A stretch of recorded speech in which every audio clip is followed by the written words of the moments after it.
When my parents were married, they had the 48 Plymouth convertible, and they've talked about the car ever since, really, they were married. My mother's favorite car, Dad loved it. You know, it was kind of like their first real car. Then my dad was drafted and went to Korea, and they had to sell the car and get rid of the car. And they've always talked about the car forever, how much fun it was and the great times they had with it. So this year was their 60th wedding anniversary. The whole family went back and they had like 50 people at a sit-down dinner. Someone had found video of their actual wedding. They'd found it in the archives in someone's basement. And the car was in the videos with all the just married signs and the cans behind it, you know, and the old traditional stuff. And we talked a while about how much fun it would be if they had the car. So I began searching around at different places to see if I could find a 48 Plymouth. Not something that's easy to find. It's not, one of the most desirable cars in the world for collectors. I only found 4 of them. And 2 of them were sold, and 1 of them was in a very nice museum, and it was a very nice piece, very nice car. And then another one, I called on an expired ad in Craigslist. And a little guy in Indiana, 81 years old, second owner of the car. The car had been garaged and claimed the car was in very, very, very nice shape, never been in the winters, etc. It had 31,000 miles on it. Couldn't send me pictures, couldn't do anything, didn't own a computer, didn't want to own a computer.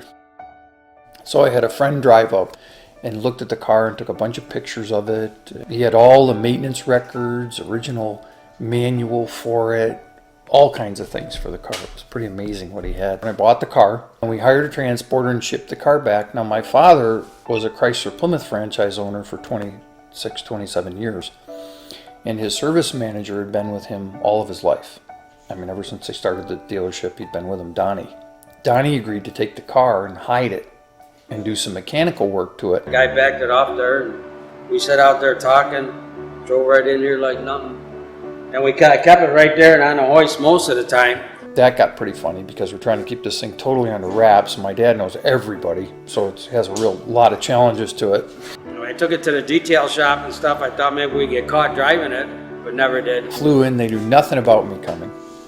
Stayed in a little tiny hotel where I knew they couldn't find me. And I'd drive down to Donnie's shop and work on the car for a couple of days. Yeah, it worked out good, Joe. We spent the whole day up here. I didn't even think he went to eat.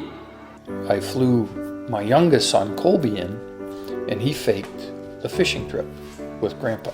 I go to Donnie's house early in the morning. We get the car, drive it up to Delavan, stop in the parking lot, downtown beautiful Delavan of all 200 people or whatever it is. Wait, and I text my son and let him know that we're going to come up the hill. And then he had a little video camera, and he turned it on, and they didn't know the video camera was operational. Get any big catches? Yeah. All right. Oh, here comes an old Plymouth convertible, red one. Who's that? Ah, is that your dad?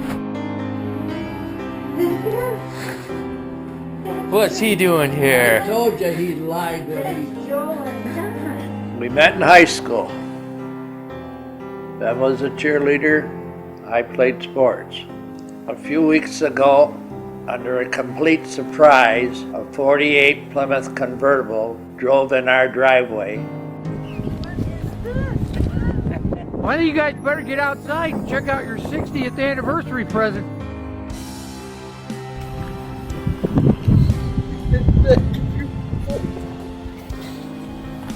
Isn't there something? Oh, Grandpa got sick.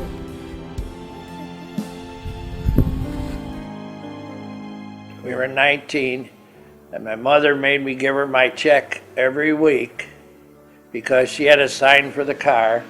And we bought it in January. Came home in a snowstorm with the top down, the radio and the heater going full blast.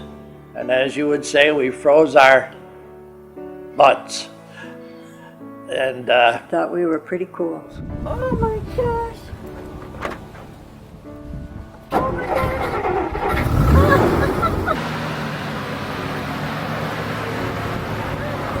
Let the clutch out.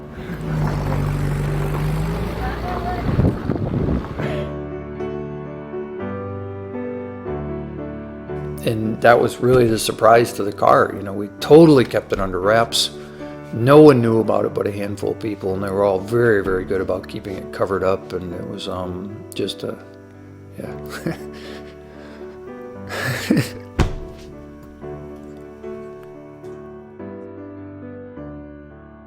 They were always great parents, and it was kind of a give back. It was like, boy, if you could give them back some youth.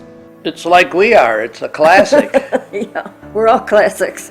You know, it brings back the memories of when we were young and could run around the block. But now we have to drive, and to drive around in the older car is just super. I mean, It's so cute going down the road. it's just you get in it and you feel proud all over. You know, geez, I can't imagine this. You know, it's like a gift from heaven.